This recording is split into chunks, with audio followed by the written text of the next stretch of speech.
తినగ తినగవేము తీయనుండు సాధనమున పనులు సమకూరు ధరలోన విశ్వదాభిరామ వినురవేమ అంటాడు కదా.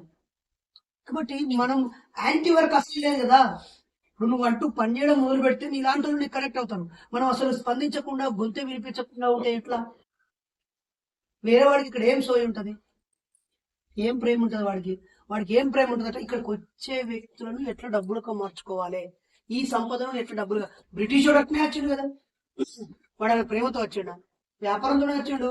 అప్పటికి ఇక్కడ ఉన్న అజ్ఞాన చట్టాలన్నింటినీ తొలగించడానికి ట్రై చేశాడు. ఈ వ్యవస్థను వాడి చేతిలోకి తీసుకోవాలనుకున్నాడు. ఈ డేసిల్గా కిరణ్ రోడ్ ప్యాసింజర్ ఈ ట్రైన్ ఎవడేసిండు? ఇప్పుడు ఈ ప్రాజెక్టు చేయడానికి అయితే ఎవడన్నా ప్రధానమంత్రులు కానీ ముఖ్యమంత్రులు కానీ ఇలాంటివి కానీ వేస్తున్నారా? ఉన్న రైలు పట్టాల మీద వేగంగా పోయే రైలు అని వందే భారత్ అని 10 ప్యాసింజర్ రైళ్లను రద్దు చేసి లక్షల మంది ప్రయాణం చేసి వదిలేసి 1000 మంది ధనవంతులు వేగంగా వెళ్ళడానికి ఏర్పాట్లు చేస్తున్నారు. ధనవంతులు వేగంగా వెళ్ళడానికి ఉపయోగపడుతుంది వందే భారత్ తప్ప ఆర్డినరీ ప్రజలు జనరల్ బాక్సులు పెంచు, చేతనైతే కనెక్టివిటీ పెంచు, లేదా ఇంకో ట్రాక్ వేసి అదనంగా వేగంగా ప్రజలు హాయిగా 10 రూపాయలు టికెట్ ఇచ్చి ఆ అరకు వెళ్ళి అక్కడ ట్రైన్ చేసుకొని మళ్ళీ సాయంత్రానికి ఇంటికి రావాలా. వీడు పోయి అక్కడే రూమ్ తీసుకొని 15,000 రూమ్ రెంట్, ఆడు సంపాదించే 30,000 10,000 రూమ్ రెంటే ఇచ్చే బతికెందుకు రావాలా? పొద్దున విశాఖపట్నానికి వెళ్ళి మీరు సాయంకాలానికి మళ్ళీ వచ్చే ఇక్కడ ఉత్పత్తి అయినటువంటి గిరిజన సంపద అంతా హాయిగా ఆడికి వెళ్ళిపోయి మీరు తీసుకొని ఉదయం అక్కడ వేసుకొని మళ్ళీ సాయంత్రం వచ్చేలాగా ఉంటే ఈ బిజినెస్ పెరగదా? పెరుగుతుంది కదా. ఒక గంటని అరగంటలోనే ప్రయాణించేలాగా ప్రపంచం ప్రయాణిస్తుంటే మనం ఒక గంట 30-50 కిలోమీటర్లు 2 గంటలు ప్రయాణించే స్థాయికి దిగ సరిపోయాం. అంటే ఎక్కడ అంటే ఇప్పటికే మన చుట్టూ ఎంతో మంది ఈ విష సంస్కృతిని గుర్తించారు, ఏం చేయాలో కరపత్రాలు రాశారు, పోరాడారు. నిన్న నేను అనుకోకుండా శ్రీకాకుళం వెళ్ళి వస్తుంటే బుడ్డపాడుకు వెళ్ళాను. మన ఫ్రెండ్ రాజశేఖర్ అని ఆర్మీలో పనిచేస్తాడు, దేశ రక్షణలో కార్యకర్త. మా ఇంటికి రావాలని వాళ్ళ భార్య పిల్లలు ఇద్దరు బ్లాక్ షర్ట్ వేసుకొని మన పెళ్లి కాడికి వచ్చి ఆ రాత్రి వాళ్ళ ఇంటికి తీసుకెళ్లారు. అలా ఇక్కడే సుబ్బారావు పారిగ్రాహి గుడిలో పూజ చేసింది అని చెప్పాడు. ఒక్కసారి ఇట్లా రూమాలు దిక్కబడిచాయి నాకు. ఏంటి అని ఆలోచిస్తే సుబ్బారావు పారిగ్రాహి ఎవరు అనుకుంటున్నారు? పూజలు వదిలేసి పూజకు వచ్చిన వాళ్ళకి నాస్తికత్వాన్ని బోధించిన వీరుడు. నాస్తికత్వాన్ని బోధించాడు. ఈ విగ్రహాలు లింగం ఇలా ఏర్పడిందని బోధించాడు. ఈ ఈ ఈ దుర్గామాత విగ్రహాన్ని తొలగించమని చెప్పాడు. లింగాన్ని పెకిలించి పగలగొట్టండి అని చెప్పాడు. గుడిలో ముక్కులు చెవులు తలలు తీసేసాడు విగ్రహాలే. వీటిని తీసుకెళ్లి ఇంటికి తీసుకెళ్లి మీ గోడలకు నిర్మాణానికి వాడుకోమని చెప్పాడు. వాటిని ఒకేసారి అన్నిటిని తీసుకుపోయి ఆ పక్కన ఉన్న శివసాగరు అల్లిపల్లి ఆ ఊర్లో ఉన్న ఆ బీచ్లు అన్ని పడేశారు. ఎప్పుడు జరిగింది ఇది? 1968 ఆ కాలంలో జరిగింది. అరసవెల్లి బీచ్. 35 సంవత్సరాల వయసులో ఆయన చనిపోయాడు. బ్రాహ్మణ పూజారి బారువాలో పుట్టిన ఆయన. అంటే శ్రీకాకుళ గిరిజన పోరాటానికి, పాలకొండ పోరాటానికి, అలాగే చుట్టుపక్కల ఉన్నటువంటి సోంపేట ఆ గిరిజన ప్రాంతాల్లో పోరాటం చేసిన బ్రాహ్మణుడు ఆయన. ఆయన పెరియారు కాలంలో పెరియారు అక్కడ చేస్తే ఇక్కడ ఈయన చేశాడు. ఆ తర్వాత ఆయనకున్న మార్పు లేక మనలాంటి వాళ్ళు ఆయనకు అప్పుడు తోడు లేక ఉన్న వ్యవస్థలో అప్పుడున్నటువంటి రైతు కూలి సంఘం కానీ అప్పుడున్నటువంటి ఒక విప్లవ పార్టీ ఆయన తీసేసుకుంది. ఆయన అందులోకి వెళ్ళిపోయి తుపాకి పట్టుకున్నాడు. పూజా మంత్రాలు హారతి దీపాలు కాదు, పిడికిలు బిగించాలే, పోరాడాల్సిందే. అప్పుడున్న భూస్వాములు దొరలు పెత్తందారులు అప్పుడున్నటువంటి ఆ వడ్డీ వ్యాపారులని అంతమొందించడం కోసం రైతులతో పోరాటం చేపించాడు. ఆయన ఎన్కౌంటర్ చేసి చంపేశారు. ఇప్పుడు ఆయన పోరాడుతున్నప్పుడు, ఆయన ప్రాథమిక చైతన్యంతో ఉన్నప్పుడు మావోయిస్ట్ పార్టీ అప్పటికి ఇంకా పుట్లే చారు మజుందార్ అప్పుడే ఆ ఉద్యమాన్ని స్టార్ట్ చేశారు. అదే సమయంలో ఎక్కువ మంది ఆయన లాంటి వాళ్ళు తయారయ్యి అందరికీ అందుబాటులో ఉండే, రాత్రులు చీకట్లో అడవిలో ఉండే వాళ్ళు కాకుండా జనం మధ్య ఉండే ఒక పోరాటం ఆయన ఓన్ చేసుకుంటే ఎంత బాగుండేది. ఇప్పుడు నేను ఉన్నాను, నాకు నాస్తికోద్యమం దగ్గరైంది బాల్యంలోనే. ఆ దారిలో వస్తూ ఒక 29 ఏళ్ళు 30 ఏళ్ళు ఇదే ఉద్యమంలో వచ్చాను. ఇదంటే ఒక దీపం, ఒక వెలుతురు, ప్రజా చైతన్యం, సాంస్కృతిక విప్లవం, విజ్ఞానం, అంబేద్కర్ మార్గం అనేది మనకు ఒక టైంలో తెలిసింది కాబట్టి ఇలా వచ్చేసాం. కాబట్టి దయచేసి అరకు ఇంకో 5 ఏళ్లలో ఇది విపరీతంగా మారిపోద్ది. మీరు అనుకున్నట్టుగా ఇక్కడ రేప్ పార్టీలు జరుగుతాయి, ఇక్కడ రికార్డింగ్ డ్యాన్సులు జరుగుతాయి, ఇక్కడ అర్ధనగ్న ప్రదర్శనలు జరుగుతాయి. ఇక్కడ మీ కళ్ళ ముందే మీ గుండెల పైన, మీ తల్లి నుదుటి పైన కాండ్రించి తమలపాకులు నోట్లో వేసుకొని అంబారు లోపల వేసుకొని తుప్పుకొని మన తల్లి మీద ఉమ్మేస్తారు. మన ఆడపడుచులు కూడా మీకు తెలియకుండానే ఇక్కడ ఒక హుందాగా ఉండే బట్టలు వేసుకున్నారు, అవి కూడా తీసేసి అశ్లీల బట్టల్లోకి మీ భార్య పిల్లలు వెళ్ళబోతున్నారు. ఒకరోజు చూస్తారు, 2 రోజులు చూస్తారు, 10 రోజులు చూస్తారు, కొంతకాలం తర్వాత నేను కూడా అలా వేసుకుంటే బాగుందంటారు. అందుకే మన చిన్నపిల్లలు భార్య అమ్మ నాన్న ఆట ఆడుకుంటారు, బోర్లు పెట్టి ఆటలు ఆడుకుంటా ఉంటారు. మన మన మన ఈ సమకాలీన సమాజాన్ని వాళ్ళ బాల్యానికి కుదించుకొని వాళ్ళు పెద్ద వయసు అయ్యాక ఏం చేయాలో చిన్నప్పుడే ఆ బొమ్మలతో ఆడుకుంటాడు. ఒకడు ట్రాక్టర్ బొమ్మతో కొనుక్కుంటాడు, జేసీబీ బొమ్మ కొనుక్కుంటాడు. ఎందుకు ఇది పనికిరాదురా అంటే వాడు చూసింది మైండ్ కు ముద్రపరుచుకొని మనం వెళ్ళిన తిరునాళ్ళలో జాతరలో అది 500 అన్న కూడా దాన్ని కొనుక్కొచ్చుకుంటాడు. అదేం పని చేయదని వాడికి తెలియదు, కానీ వాడి వాడి మైండ్ ను అది ఆకర్షించిందని అర్థం. కాబట్టి ఇప్పటికే మన పిల్లలు సినిమాల్లో టీవీలో చూసినటువంటి విషయాలకి అడిక్ట్ అయిపోయి వాళ్ళ భాష కానీ వాళ్ళ అలవాట్లు కానీ వాళ్ళ పటాసు జబర్దస్త్ లాంటివి చూసి పంచ్ డైలాగులు వేయడం, కుళ్ళు జోకులు వేయడం, పనికిమాలినవి ఎన్నో వెళ్ళిపోతూ ఉన్నాయి. ఇదే రేపు అరకులో జరిగిద్ది. ఎందుకంటే మైదాన ప్రాంతంలో ఉన్న ప్రజలకి రియల్ ఎస్టేట్ భూమి పెరిగిపోయి డబ్బులు విచ్చలవిడిగా వచ్చేసి ఆ డబ్బులు ఏం చేయాలని ఆలోచిస్తున్నప్పుడు తినడం, తాగడం, కొంతకాలం ఎల్ఐసీలో పెట్టడం, కొంతమంది గిరిగిరి చిట్టి ఫైనాన్స్ నడిపించడం, ఇంకొంతమంది రియల్ ఎస్టేట్, అది కూడా ఒక దశకు అయిపోయినాక అయిపోతుంది కదా. అయిపోయిన తర్వాత ఇప్పుడు ఎక్కడికి వెళ్ళాలని ఆలోచిస్తున్నప్పుడు ఎంజాయ్ వైపు బయలుదేరి అందులో ఎంజాయ్ చేయాలనుకున్నప్పుడు మొదట ఏం కనిపిస్తుంది? కార్పొరేట్ సంస్థలకి ఇవే ఈ పచ్చని ప్రదేశాలే కనిపిస్తాయి. అందులోనూ కరోనా తర్వాత మనకు కూడా ఒక ప్రత్యేక ఇల్లు ఉండాలి, ఒక విశాల ప్రదేశం ఉండాలి, మనం ఏం పట్టుకుపోయేది లేదు అని చెప్పేసి కొంతమంది టర్న్ కూడా అయ్యారు. కాబట్టి రానున్న రోజుల్లో ఈ స్వచ్ఛమైన ఆక్సిజన్ కోసం అందరు మీ కాలకాడికి వస్తారు, ఈ పచ్చదనం కోసం ఈ ప్రాంతానికి వస్తారు. వచ్చినప్పుడు కర్ర అడ్డు పెట్టి 20 రూపాయలు ఇచ్చాను అడుక్కు తినే కానీ మన వాళ్ళు ఆగిపోయారు. కాబట్టి ఇక్కడున్న బుద్ధిజీవులు ముల్కి ఉద్యమం జరిగింది తెలంగాణ హైదరాబాద్ లో. మేము స్థానికులం, ఆంధ్ర వాళ్ళు వచ్చి మా ఉద్యోగ అవకాశాన్ని లాగేసుకుంటున్నారని స్థానికులం అనే పోరాటం వచ్చింది. అప్పుడు ముల్కి ఒప్పందం కూడా జరిగింది. తర్వాత దాన్ని తుంగలో దొక్కారనుకోండి. కాబట్టి మీరు ఇక్కడ అరకు ప్రాంత వాసులుగా అభివృద్ధిని ఎలాంటి అభివృద్ధి కావాలని కోరుకుంటున్నారు, ఏ రకమైన దానిని మీరు వ్యతిరేకిస్తున్నారో స్పష్టం. అరకులో రేవ్ పార్టీ నిర్వహిస్తే ఈ 100 మంది వచ్చేసి అడ్డుకుంటారు, మరి అవసరమైతే ధ్వంసం చేస్తారు. ఇక్కడ వైన్ షాపులు నడిస్తే తోలు తీస్తారు. మన వాటికన్ సిటీలో వాని రాజ్యమే ఉంటది, తిరుపతిలో వాళ్ళ రాజ్యం ఉంటది. ఇక్కడికి ఎవడు రావడక్కర్లేదు, ఏం చేయక్కర్లేదని అక్కడ మద్యం అమ్మనియరు. అలా ఇది టూరిస్ట్ ప్లేస్ కాబట్టి మద్యం లేకుండా దీన్ని ఊహించుకోలేరు. మాంసం లేకుండా లేదా ఎంజాయ్ గా రకరకాల వినోదాలు లేకుండా ఊహించుకోలేరు. కానీ మీకు మిమ్మల్ని ఇబ్బంది పెట్టేటువంటి విషయాల్ని మీరు గుర్తించి హెచ్చరించే దమ్ము ధైర్యం మీకు ఉండాలి. అలా లేకపోతే ఏం చేస్తాం? ఎవడో వచ్చి ఇక్కడ స్థిరపడిపోతాడు. మన పిల్లలకు కూడా డబ్బు విలువ చెప్పాలా, వ్యాపారం విలువ చెప్పాలా. అరే ఇది నువ్వు వెంబాలరా, ఇక్కడ పలువుడా అని ఉంటారు చూసారు. అప్పుడప్పుడు ఒక కంపెనీ పెడుతున్నాడు, తర్వాత జిలేబీ బండి పెడుతున్నాడు, బోండాల బండి ఒకటి పెడతాడు, బేకరీలు ఒకరు నడిపిస్తారు, తర్వాత ఇడ్లీ బండి ఒకరు నడిపిస్తారు. ఒక వ్యవస్థ ఉంటుంది, వాళ్ళ 5-6 చెట్లు ఉంటాయి, బంధువులు వచ్చేసి పెట్టేస్తా ఉన్నాయి. అలా ఇక్కడ ఉన్న అన్ని స్థానిక వనరులని, అన్ని రకాల వ్యాపారాలని మన ప్రణాళికాబద్ధంగా గైడ్ చేస్తూ అటువైపు తీర్చిదిద్దాం. ముఖ్యంగా ఇక్కడ ఉన్న ప్రతి పత్రికలో స్థానిక రిపోర్టర్ గా మీ వాళ్ళే ఉండాలా, గుర్తుపెట్టుకోండి.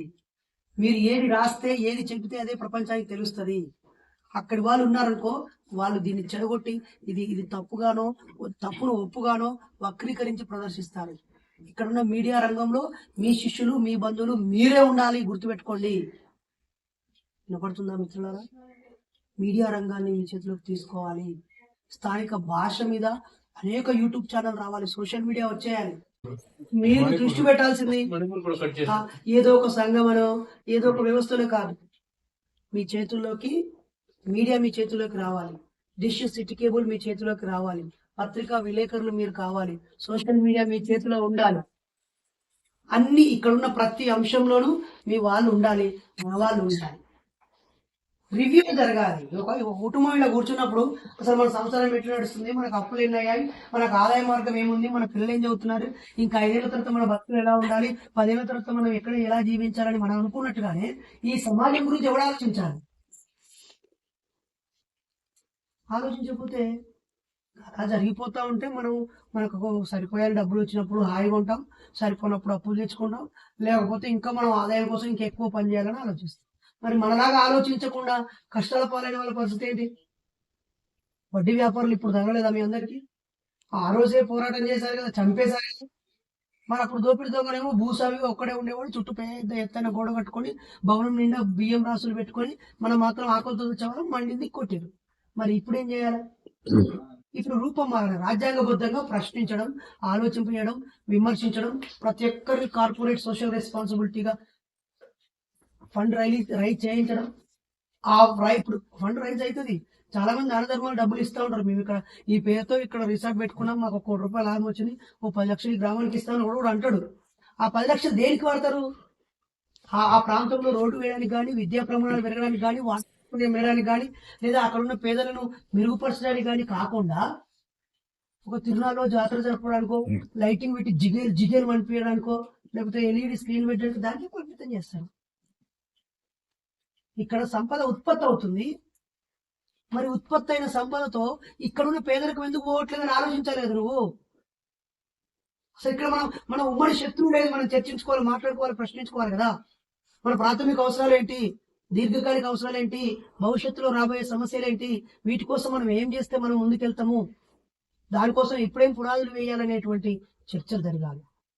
బుద్ధిజీవులు, విద్యావంతులు దయచేసి ఈ ప్రాంత రాబోయే సమస్యల్ని గుర్తించాలని. వర్తమానంలో కొంతమంది దొంగలు లంగలు ఉండొచ్చు, అనుమానించి నువ్వు ఏం చేయకుండా ఉంటే ఎట్లా? అరే నీ ఆడ చెట్టు పెట్టినా ఎవడో నరకపోయాడు, అయితే మీరు పెట్టడం నా పాత్ర, పెట్టడం నరకపోయాడు. పండ్లు కాసింది ఎవడో తెంపుకుపోతున్నారు, తిననీరా భయ్. చెట్టు ఏం ఆశించిస్తుంది? చెట్టు పండ్లని సెలయరు ఏం ఆశించి పారుతుంది? కాబట్టి కంఫర్ట్కు, మనం సుఖాలకు అలవాటు పడి హాయిగా తిన్నానా, ఏసీ వేసుకున్నానా, లేదా పండుకున్నానా, సమయానికి నాకు అన్నున్నాయా, అదనంగా ఉన్నాయా అనేటువంటి ఒక ఎదవ పంది కుక్క లాంటి జీవితాలు మనకు వద్దు. ఆల్రెడీ సమాజం నిండా గొర్రెల్లాగా బర్రెల్లాగా ఎందుకు బతుకుతున్నారో అర్థం కాకుండా బతుకు ఈడుస్తున్నారు. బ్రాండ్ షాపును బతికించడం కోసం తాగి సస్తున్నారు. పక్క వాళ్ళకు సేవలు చేస్తూ వాళ్ళ కాలకడ బతికే బానిస మనస్తత్వంతో సత్తున్నారు, బతుకుతున్నారు. ఎన్నో జీవాలు పుడుతున్నాయి, సత్తున్నారు. మనం అలాగే జీవం అయిపోవద్దు. సంఘం మీదన్నా కానీ జనంలో ఐక్యత తీసుకురావాలా, ఆలోచన తీసుకురావాలా, వాళ్ళకు కలిగించే నష్టాన్ని పోగొట్టడానికి మీరందరూ ఉపన్యాసకులు అవ్వాలా, కాలు కదిలించి ప్రయాణం చేయాలా. ఇంట్లో అంటే మార్పు రాదు, నువ్వు చూసిన దాన్ని ప్రశ్నించాలా, ఆలోచింపజేయాలా, బతిమాలాలా, బుజ్జగించాలా. నువ్వే తండ్రి ఈ సమాజానికి. సమాజం మొత్తం మన పిల్లలే కదా. ఆ పిల్లలు ఇప్పుడు మన పిల్లడు తినకపోతే తినిబిడ్డ అంటాం మనం, లేకపోతే చెడుగా ఉంటే సరిదిద్దుకోమని అంటాం మనం. మళ్ళీ మన పిల్లలు అంటే నీ భార్యకు పుట్టిన 2 పిల్లలే నీ పిల్లలు అనుకుంటే మరి బాబాసాహెబ్ ఎందుకు, పూలే ఎందుకు, సావిత్రిబాయి ఎందుకు, బీర్సా ముండా ఎందుకు, వీళ్ళందరూ ఎట్లా వచ్చారు? కాబట్టి అప్పుడంటే వాళ్ళు పోరాడుతున్నప్పుడు ఒకరిద్దరే ఉన్నారు కాబట్టి వాళ్ళే పోరాడాల్సి వచ్చింది. ఇప్పుడు మనం ఇంతమంది ఉన్నాం కదా, ఒక్కరే 24 గంటలు ఇచ్చేవాళ్ళు 2 12 గంటలు ఇస్తే అయిపోద్ది, 4 6 గంటలు ఇస్తే అయిపోద్ది. 24 మంది కలిస్తే 1 గంటలే తవ్వేస్తారు కదా తమ్ముడు. కాబట్టి దయచేసి ఒక ఉద్యోగం చేసినట్టుగా టెన్షన్గా చిట్టిపాటు అప్పుడు డబ్బులు ఇవ్వకపోతే ఫైన్ ఎత్తారు చూసినా, అట్లా ప్రతి రోజు అరకు కోసం ఒక రోజు అని టైటిల్ పెట్టుకొని ప్రతి నెల ఆ రోజు పౌర్ణమి రోజు పెట్టుకొని సాయంత్రం, ప్రతి పౌర్ణమి బుద్ధుడు పుట్టిన పౌర్ణమి కదా, ప్రతి పౌర్ణమి అరకు కోసం నా రోజు అని పెట్టుకోండి. లేదా అమావాస్య చిమ్మని చీకట్లో ఉన్న సమాజాన్ని చైతన్యం పరచడం కోసం అరే ప్రతి అమావాస్య రోజు వీళ్ళు ఒక క్యాండిల్ వెలిగించి గుండ్ర కూర్చుని మాట్లాడుకుంటారా. ఒక సంస్కృతి స్టార్ట్ చేయండి మీరే. అది అమావాస్య అయి ఉండాలి, పౌర్ణమి అయి ఉండాలి. ఆదివారంతో పని లేదు, జనవరి 1వ నెల 1వ తారీఖుతో పని లేదు. మీ మైండ్లో ఉద్యోగస్తులు ఉండొద్దు, మీ మైండ్లో సాధారణ కూలీలు ఉండాలి. వాళ్ళను చైతన్యపరుస్తే వాళ్ళ వృధా ఖర్చు తగ్గితే వాళ్ళు దేశ సంపదగా మారుతారు. వాళ్ళు వ్యసనాలు వీడితే విజ్ఞానవంతులు అవుతే వాళ్ళు ఆరోగ్యంగా ఉంటే అదే కదా మనం కోరే సమాజం. మన సమాజం అంటే ఆల్రెడీ నౌకరు కొట్టిన వాళ్ళందరూ గుండ్ర కూర్చున్నాడా, వీళ్ళు సొంతలు కట్టుకున్న వాళ్ళందరూ ఒక దగ్గర ఉన్నాడా, మనం ఉన్న నగలు సరిపోని కొత్త నగలు లేదా ఖరీదైన బట్టలు కాక ఇంకా వడ్డానం కొట్టి చేసుకోవడం, మన పిల్లలకి ఇంకా కొత్త కొత్త డ్రెస్సులు వేసుకోవడం, లేదా ఇంకా ఇల్లు నిర్మాణం చేసుకో ఇదే ఏమైనా నిర్మాణం చేయాల్సింది. చాలా చాలా చాలా పని ఉంది. మీరు ప్రయాణం చేస్తూనే ఉండాలి. అలా వాట్సాప్లో నిన్న ఒకడు ఫోన్ చేసిండు, ఒక జిల్లా సోదరుడు. అన్న నేను వారం రోజుల నుంచి రోజు పెడుతుండే, మన గ్రూప్లో 250 మంది ఉన్నారు, మొత్తం 12 గ్రూపులలో పెట్టినా అన్న. ఇవాళ ఆదివారం 7వ తారీఖు ఇక్కడ సమావేశం అంటే ఎవరు ఎందుకు వస్తారా భయ్ వాళ్ళు? నువ్వు వాళ్ళకు ఫోన్ చేసినావా? స్వయంగా చేయలే. వాళ్ళ ఇంటికి ఎప్పుడైనా పోయినవా? పోలే. ఎప్పుడైనా కలిసినవా? కలవలే. ఏదైనా సమస్య ఎప్పుడు వెళ్ళినావా? వెళ్ళలే. వాళ్ళ ఇంట్లో ఫంక్షన్ నిన్ను పిలిచినా?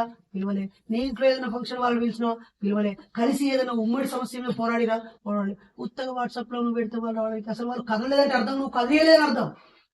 వాళ్ళు కదలకుండా అట్నే ఉన్నారని అర్థం కాదు, నువ్వు కదిలించేంతగా పని చేయలేదు అని అర్థం. మనం పెట్టి వత్తలేరు అని నిందించడం కాదు, మనం రూపం మార్చుకోవాలి. దోపిడీదారుడు మారిపోయాడు కదా, ఇక్కడ ఉన్న బినామీ రూపంలోకి వచ్చిండు కదా, స్టాప్ల రూపంలో వచ్చిండు, కవర్ల రూపంలో వచ్చిండు. ఇంకొచ్చే అన్ని వస్తువులు డబల్ రేట్ల ఇంటికి ఎందుకు వస్తానే? చిప్స్ ప్యాకెట్ నేను వద్దంటే నా కొడుకు తిన్నాడు డాడీ అదే కానీ, అది 20 రూపాయలు ఉంది. మొత్తం ఇస్తే లొట్ట పోయింది. కరెక్ట్ గా 11 పీసులు ఉన్నాయి. అలా 11 పీసులు ఒక్క ఆలుగడ్డతోటే అవుతాయి. 2 రూపాయలు 2 రూపాయలు అంటే 20 రూపాయలు చేశాడు. ఆ గ్యాస్ ఆ బాక్స్ హోటల్ ఇది ఎందుకింత అయిందంటే, సార్ ఇది టూరిస్ట్ ప్లేస్ కదా సార్ అన్నాడు. మరి మిగిలిన 18 రూపాయలు ఎవరికి పోయినాయి? నేను 20 రూపాయలు ఇచ్చిన అరకు దానం ఇచ్చిన, నేను 20 రూపాయలు అరకుకి, అరకులోకి నేను 20 రూపాయలు దానం ఇచ్చి 2 రూపాయలు తిండి తిన్నా. మిగతా 18 అరకు ముట్టినాయా? ఈ మధ్యలో ఏ బ్రోకర్ గారికి ముట్టినాయి? అది ఆలోచిస్తే ఇంత అద్భుతం చేయొచ్చు. నేను లోనావాలకు వెళ్ళా, అక్కడ చిక్కీ అని అమ్ముతున్నారు, కాకుండా పోయిన కాజా అమ్ముతున్నారు, ఇంకోసారి మైసూర్ పోతాడా మైసూర్ పాక్ అమ్ముతున్నాడు. మరి అలా ఇక్కడ ఇక్కడ ఉత్పత్తి ఏది? నేను అరకు వచ్చిన 20 మందితో వచ్చినాం. అరకంటే మీకు ఈ అరకు ప్రజల ఉత్పత్తి ఏది? ఇక్కడ బ్రాండ్లు ఏవి? మీకోసం నేను మొన్న ఫ్యామిలీతో పాటు పాపికొండలకి వెళ్ళాను. అక్కడ కర్రలతో వేసిన పూలు అమ్మారు. జస్ట్ అది ఆమెను అడిగాను ఎంత అమ్ముంటుందంటే, సార్ ఇది మేమే అనుకుంటాం సార్, రోజుకు 10 వరకు చేస్తాము అన్న. మనం కరెక్ట్గా ఇదే పని చేయాలంటే 100 చేస్తాం సార్. దీనికి వెళ్ళినప్పుడు ఏమంటావు సార్, మాకు కర్ర ఉంటుంది అంతా మేమే చేసుకుంటాం సార్. అది ఇదెంత అంటే 200 అంది.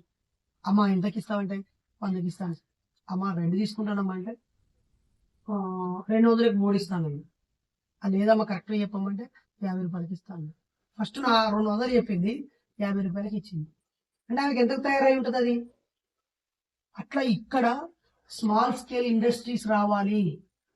తేనె అని ఊటి పట్టుకొని అదేదో చేసుడో, లేకపోతే ఇక్కడ ఉత్పత్తి మొదలు కావాలి, వలసలు ఆగిపోవాలి.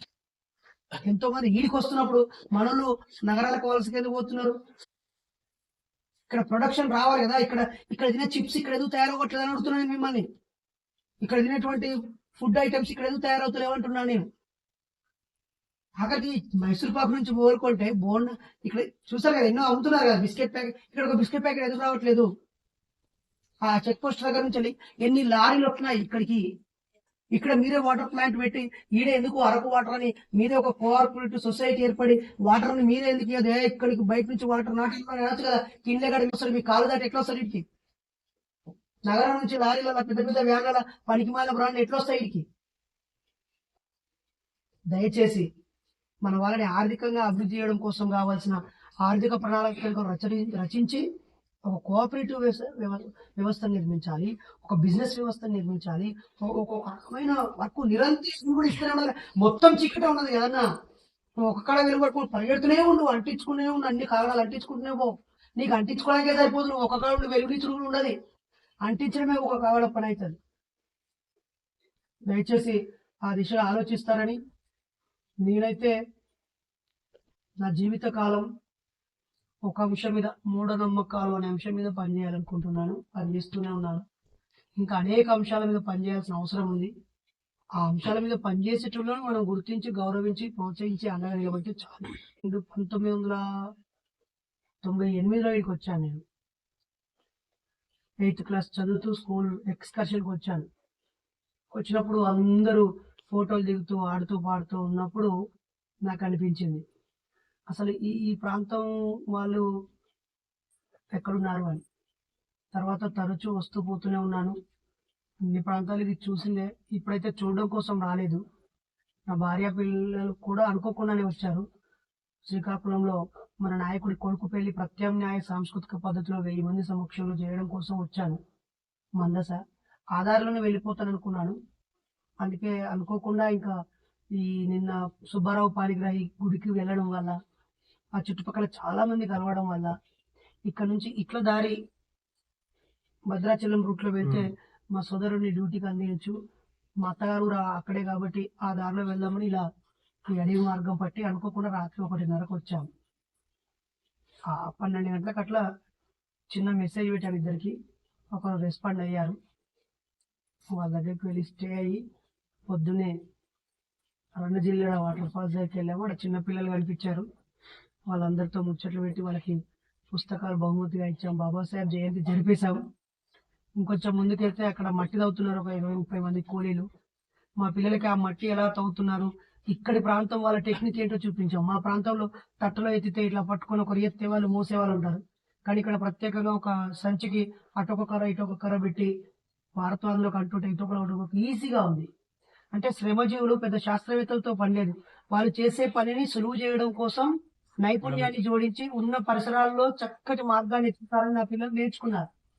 తర్వాత ఆ ఉపాధి హామీ పథకం గురించి, ఆ పథకం పుట్టడానికి గల కారణం, అందులో జరిగే లోటుపాట్లు, దాన్ని కాపాడుకోవాల్సినటువంటి విషయం గురించి నేను 2005లో ఏర్పడిన అనంతపురం బండ్లపల్లిలో ఏర్పడిన ఆ సంఘం నుంచి అది చట్టంగా ఎలా మారింది, ఆ తర్వాత కామన్ కూలి ఎలా ఇచ్చారు, దానికి రక్షణ కవచాలు ఏమున్నాయి, సోషల్ ఆడిట్ ఎలా ఉంది, ఆ పనిని ప్రదర్శించడం కోసం శ్రీమతి అరుణారాయ్ ఎంకేఎస్ఎస్ ఎలా స్థాపించింది, ఇలా చాలా విషయాలు వాళ్ళతో మాట్లాడే అవకాశం వచ్చింది. ఉదయం 6:30కే 5 గంటలకే లేచి నా పనులు నేను చేసుకొని 7 గంటలకు బయలుదేరి కార్మికులతో కర్షకులతో కలిసాము, పిల్లలతో గడిపాము, ప్రకృతి ఒడిలో గడిపాము. 9 గంటలకి ఇంటికి వచ్చాము. అంటే ఇవాళ సెలవు రోజు ఒక పూజ చేసుకొని వచ్చే ఆడపడుచుకుంటే హాయిగా వెళ్ళి చికెన్ మటన్ ఇంట్లో ఇచ్చి టీ తాగే వ్యక్తి కంటే ముందే నేను ఇక్కడ నాకు కావాల్సిన పనులన్నీ చేసేసుకున్నాను. గతంలో ఇక్కడికి వచ్చినప్పుడు కూడా మనం ఇలా కూర్చుని మాట్లాడుకుంటే ఉపయోగం ఉండదని చెప్పి దగ్గరలో ఉన్న బాయ్స్ హాస్టల్కి వెళ్ళిపోయాం. హాస్టల్లో పిల్లలు చిందరవందరగా ఉన్నారని టైం వేస్ట్ కావద్దని ఆ ఎదురుగా ఉన్న ఒక స్కూల్కి వెళ్ళిపోయాం. 1000 మంది పిల్లలతో మాట్లాడాం. అయినా పర్లేదు, మరి యూతే ముఖ్యం అని చెప్పి ఆ యూత్ పిల్లలతో కూడా మేము మాట్లాడడం జరిగింది మిత్రులారు. కాబట్టి ప్రయాణించండి, ప్రసంగించండి, చైతన్యపరుస్తూనే ఉండాలి. ఆ దిశగా మీరు ఎంతో స్ఫూర్తిదాయకంగా ఉన్నారు. ఎందుకంటే ఇక్కడ ఉన్న 1000 మందిలో నన్ను ఆదరిస్తూ, నన్ను ప్రేమిస్తూ, కడుపు నిండా తమ్ముడు అన్న అని నన్ను మీ సోదరుడుగా భావించి గౌరవించడం అనేది కూడా గొప్ప విషయం. ఎందుకంటే ఒకడు వినోదాన్ని పంచేవాడిని ఆయన గౌరవిస్తాడు, ఒకడు జల్సా రాయులని అరే వీడు బైక్ బాగా చేస్తున్నాడని వాడిని గౌరవించడం ఎవరు ఉంటారు, వీడు యూట్యూబ్లో వీడియోలు బాగా చేసి డ్యాన్స్ చేస్తున్నాడని వాడిని ఇష్టపడేటోళ్ళు ఉంటారు, ఇంకోరు పాట పాడేటోళ్ళు ఇష్టపడతారు, ఇంకోరు వారి కులానికి చెందిన ఇష్టపడేటోళ్ళు ఉంటారు. కానీ మీరు మాత్రం అరకులో నాస్తికత్వాన్ని, హేతువాదాన్ని, సైన్స్ని ఇష్టపడుతూ ఆల్రెడీ ఆలోచన మీకు ఉన్నాయి కాబట్టి ఆ దారిలో వెళ్తున్న నన్ను గౌరవించి ఇష్టపడి ప్రేమను చూపుతున్నారు. Thank you so much. అందరికీ అరకంటే అందమైన ప్రదేశాలు కనిపిస్తాయి, నాకు మాత్రం వికాస్ అన్న, సింహాద్రి నాయుడు ఇద్దరే కనిపిస్తారు. చాలా చాలా సంతోషం మీరు అందరూ మమ్మల్ని ప్రేమిస్తున్నందుకు. మా పిల్లలకి చూపిస్తున్నాను నేను ఈ ప్రయాణంలో 5 రోజులుగా. మనం సొంత లాభం వదిలిపెట్టి, చెడ్డ అలవాట్లను వదిలిపెట్టి సమాజాన్ని ప్రేమిస్తే సమాజం ఎలా ప్రేమిస్తుందో చూపిస్తూ వస్తున్నాను. బహుశా రేపు కొంతకాలం తర్వాత నా పిల్లలు ఇది సొంతిల్లే కదన్నా, వాడే ఎత్తుకుంటూ వస్తాడు, ఇక్కడ మా పెద్దనాన్న ఉంటాడు, మా అన్నయ్య ఉంటాడు, మా అక్క ఉంటుంది అని. ఆ వారసత్వం కోసమే ప్రయాణిస్తున్నాను. మీరు కూడా ప్రయాణించాలని, ఒకవైపు డబ్బు సంపాదిస్తూనే మరోవైపు సమాజానికి మనం ఏం చేయాలో అది చేయాలని మీ అందరినీ కోరుతూ, ఎన్నో మొదలుపెట్టి ఎటెటో ముచ్చట్లు నడిచినట్టున్నాయి.